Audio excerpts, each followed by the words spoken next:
Topik oldim. Endi Koreyaga borib, xohlagan ishimni qila olaman deb o'ylaysizmi? Yo'q. Topik faqat sizning Koreyaga kelishingiz uchun yoki universitet kontrakt narxlarini kamaytirib beradigan til sertifikatdir. Lekin siz Koreyaga kelib, o'qishni bitirganingizdan so'ng yaxshi ish joylariga kirmoqchi bo'lsangiz yoki eng yaxshi vizalarni olmoqchi bo'lsangiz, sizdan KIP sertifikat talab qilinadi. Qisqa qilib aytganda, Topik bu sizning koreys tili bilim darajangizni aniqlab beradigan imtihondir. KIP esa Koreya huquqlari, jamiyati, siyosati, qisqa qilib aytganda, Koreya jamiyatiga moslashtirib beradigan tizimdir.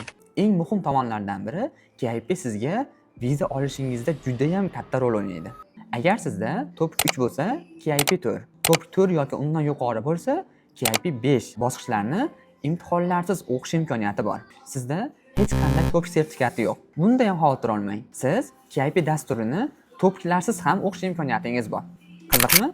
Kommentariyaga KIP so'zini yozib qoldiring. Keyingi videolarda qanday qilib Topiklarsiz KIP darslariga qatnashish usullarini ko'rib chiqamiz.